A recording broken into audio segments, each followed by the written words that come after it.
Halo teman-teman semua, welcome back to Thinking Channel. Nah, dalam video kali ini ada sesuatu yang menarik nih teman-teman. Video kali ini saya beri judul Menyelami Konsep Ketuhanan, Perspektif dan Pertanyaan yang Menginspirasi. Dari judulnya ini kita dapat melihat apa yang akan dibahas dalam video ini. Nah, dalam perjalanan kita menuju pemahaman yang lebih dalam tentang makna kehidupan, konsep ketuhanan telah menjadi subjek refleksi yang mendalam bagi banyak orang di seluruh dunia. Namun, seringkali pertanyaan filosofis mengenai hakikat Tuhan dan relevansinya dalam era modern terus mengilhami diskusi yang mendalam. Nah, kita dapat melihat bahwa selama ini banyak sekali para ahli, para pemikir hebat di dunia yang selalu memberi pendapat mereka tentang konsep ketuhanan itu.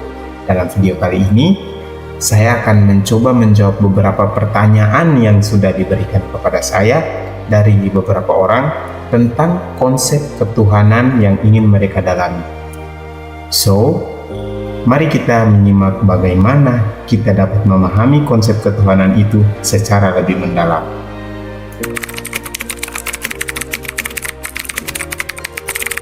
Oke teman-teman, kita akan melihat melalui pertanyaan pertama ini, yang mana pertanyaan ini membangkitkan refleksi tentang inklusivitas dalam pemahaman tentang Tuhan. Nah, konsep ketuhanan sebagian besar itu terkait dengan kepercayaan agama tertentu. Tetapi ada juga pemahaman yang lebih inklusif di luar kerangka agama tertentu, seperti spiritualitas universal atau pandangan metafisika yang tidak terkait pada agama tertentu. Nah, filsuf seperti Immanuel Kant dan John Hick menekankan ide tentang pemahaman inklusif tentang Tuhan. Kant menekankan pentingnya rasionalitas dan moralitas dalam pemahaman tentang Tuhan. Menurut dia, Tuhan bukanlah objek pengalaman empiris yang dapat dipahami melalui indera atau pengamatan fisik semata, tetapi konsep Tuhan adalah hasil dari pemikiran rasional manusia yang mencari makna dan tujuan dalam alam semesta, yang mana konsep tentang Tuhan ini yaitu hal-hal yang melampaui pengalaman manusia. Sedangkan John Hick mengusulkan gagasan bahwa Tuhan dapat dipahami melalui berjalan agama dan spiritualitas. Hick menekankan bahwa konsep Tuhan tidak terkait secara eksklusif pada suatu tradisi agama tertentu, tetapi Tuhan dapat dipahami melalui berbagai jalan agama dan spiritualitas yang berbeda. Nah, di sini John Hick mencerminkan bahwa Tuhan itu ada di dalam sejarah dan pengalaman spiritualitas masing-masing agama.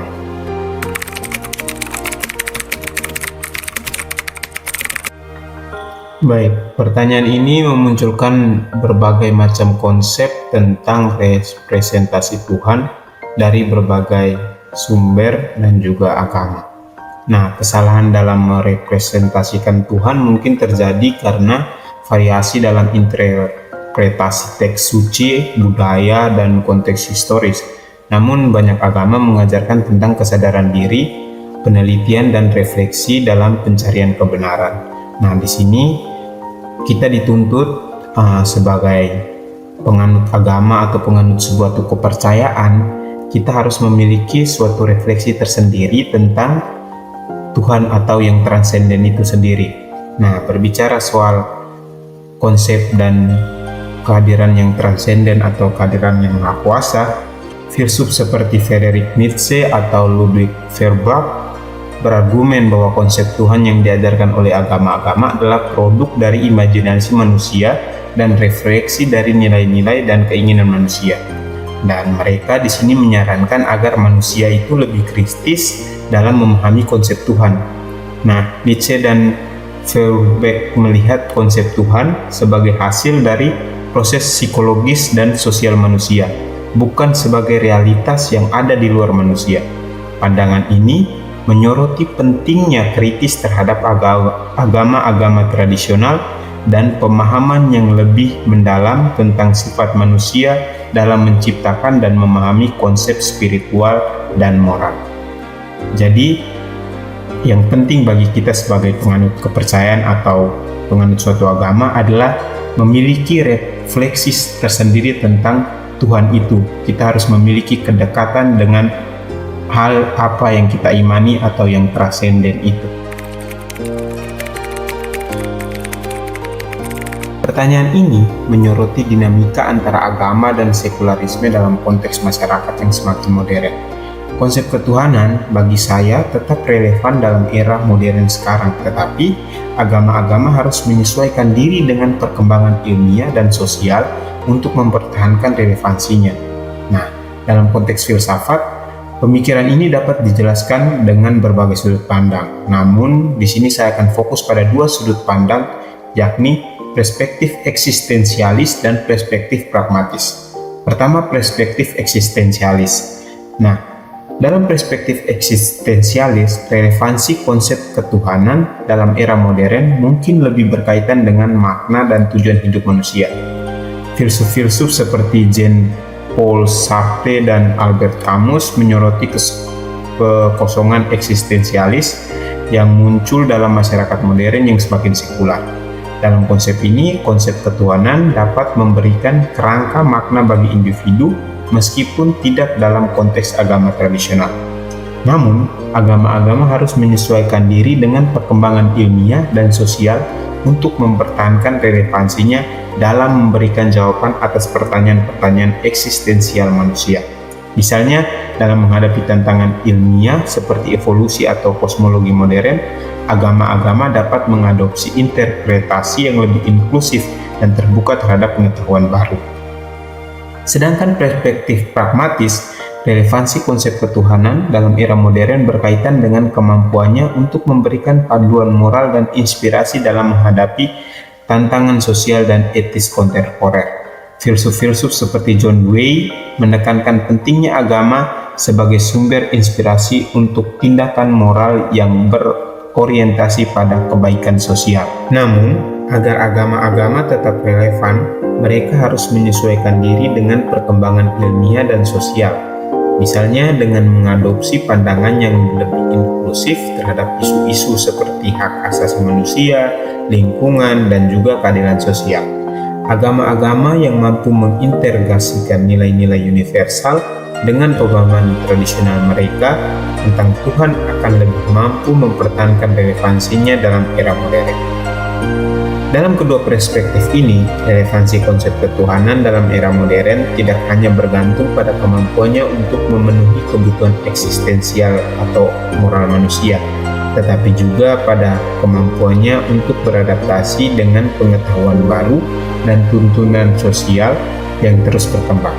Agama-agama yang berhasil dan menyesuaikan diri dengan perubahan ini akan lebih mampu mempertahankan relevansinya dan memberikan kontribusi yang berarti bagi masyarakat modern. Konsep tentang penderitaan dan kejahatan serta pertanyaan tentang bagaimana Tuhan yang adil dan berkuasa dapat memungkinkan adanya penderitaan telah menjadi perhatian utama dalam filsafat agama. Berikut ada 3 konsep penjelasan yang saling berkaitan yang dapat membantu kita memahami tentang konsep penderitaan dan kejahatan tersebut. Yang pertama, konsep pengujian. Beberapa agama mengajarkan bahwa penderitaan adalah bagian dari ujian atau cobaan yang diberikan oleh Tuhan kepada manusia. Dalam pandangan ini, penderitaan dianggap sebagai cara untuk menguji kesetiaan, keimanan, atau kekuatan spiritual manusia. Dengan melewati ujian ini, manusia diharapkan dapat tumbuh dan berkembang secara spiritual. Namun, pandangan ini seringkali memunculkan pertanyaan tentang keadilan Tuhan, terutama ketika penderitaan yang dialami tampak tidak proporsional atau tidak adil. Nah, yang kedua adalah konsep karma. Dalam agama-agama seperti Hinduisme dan Buddhisme, konsep karma mengajarkan bahwa tindakan manusia di kehidupan sebelumnya atau saat ini akan berdampak pada pengalaman penderitaan atau kesenangan di masa depan. Dengan kata lain, penderitaan dipandang sebagai hasil dari perbuatan manusia di masa lalu. Yang berikut peran manusia dalam menciptakan penderitaan. Beberapa agama mengajarkan bahwa penderitaan adalah akibat dari dosa atau kelalaian manusia. Dalam pandangan ini, manusia memiliki kebebasan untuk memilih tindakan mereka, dan penderitaan adalah hasil dari tindakan yang salah atau dosa yang dilakukan oleh manusia. Meskipun konsep-konsep ini menyediakan kerangka kerja yang memahami penderitaan dalam konteks agama, tetapi pertanyaan tentang bagaimana Tuhan yang adil dan berkuasa dapat mengizinkan penderitaan yang tidak adil atau tidak terbayangkan tetap terjadi. Pertanyaan ini membawa kita untuk merenungkan perbedaan antara pemahaman subjektif dan aspek-aspek objektif dalam pencarian makna tentang Tuhan. Pemahaman tentang Tuhan bisa subjektif karena dipengaruhi oleh pengalaman, budaya, dan kondisi pribadi, tetapi ada juga aspek objektif yang bisa dipertimbangkan, seperti moral universal atau argumen kosmologis. Saya menawarkan dua pendekatan, yakni pendekatan pengalaman pribadi untuk yang pertama. Filsuf seperti Blaise Pascal menekankan pentingnya pengalaman pribadi dalam mencapai keyakinan akan Tuhan. Pascal memperkenalkan konsep Pascal's wager, di mana ia mengajukan bahwa manusia seharusnya bertaruh untuk keberadaan Tuhan, karena konsekuensi dari percaya pada Tuhan adalah keuntungan yang tidak terbatas, yakni kehidupan abadi di surga, sedangkan konsekuensi dari tidak percaya pada Tuhan adalah kerugian yang terbatas, yakni kehidupan manusia. Pendekatan yang kedua adalah pendekatan rasional. Di sisi lain, filsuf seperti Thomas Aquinas menawarkan argumen rasional tentang keberadaan Tuhan yang berusaha untuk lebih objektif. Aquinas mengembangkan argumen kosmologis dan teologis untuk membuktikan keberadaan Tuhan. Argumen-argumen ini didasarkan pada observasi alam semesta dan prinsip-prinsip rasional seperti prinsip penyebab pertama dan prinsip kebaikan yang terdapat di dalam alam semesta. Meskipun pendekatan ini berbeda, keduanya menyoroti pentingnya dimensi subjektif dan objektif dalam mencapai keyakinan akan Tuhan. Pendekatan pengalaman pribadi menekankan pengalaman spiritual dan emosional individu sebagai landasan untuk keyakinan, sementara pendekatan rasional mencari bukti objektif dan argumen logis yang memperkuat keyakinan tersebut. Dalam banyak kasus, individu mungkin menggunakan kedua pendekatan itu secara bersamaan atau memilih salah satu yang lebih cocok dengan kepribadian dan kecenderungan mereka.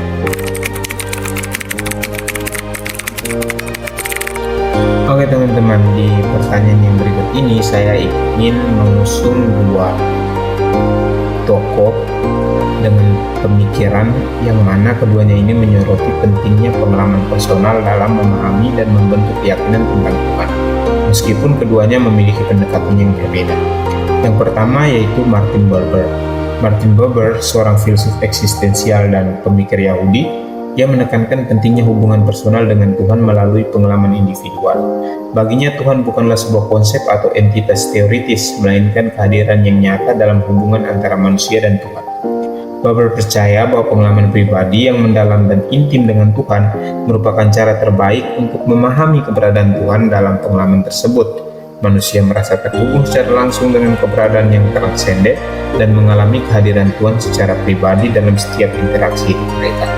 Sedangkan William James, seorang filsuf pragmatis dan psikolog Amerika, mengakui nilai pengalaman religius dalam membentuk keyakinan. James mengembangkan konsep religiositas sebagai pengalaman langsung dari yang tak terlihat, yang mempengaruhi perilaku manusia dan memberikan makna dalam kehidupan mereka. Baginya pengalaman religius merupakan pengalaman subjektif yang memiliki nilai nyata dalam membentuk keyakinan dan tindakan manusia. Hubungan antara kedua pandangan ini dengan pertanyaan tentang peran pengalaman individual dalam pembentukan konsep tentang Tuhan adalah bahwa keduanya menegaskan bahwa pengalaman pribadi dapat menjadi dasar yang kuat untuk klaim universal tentang Tuhan. Meskipun pengalaman itu sendiri bersifat dasar untuk keyakinan yang universal, dalam hal ini pengalaman individual yang mendalam tentang Tuhan, seperti yang ditekankan oleh Buber dan James, dapat membentuk dasar yang kuat untuk klaim universal tentang keberadaan dan sifat Tuhan itu sendiri. Oke teman-teman, demikian jawaban-jawaban dari beberapa pertanyaan yang telah diberikan, dan semoga melalui jawaban-jawaban ini kita semua dapat memiliki persepsi dan pengertian yang sama serta pemahaman yang sama tentang keberadaan Tuhan, yang mana melalui pemahaman itu kita dapat lebih dekat dan lebih memahami siapa yang kita imani, siapa yang kita percayai.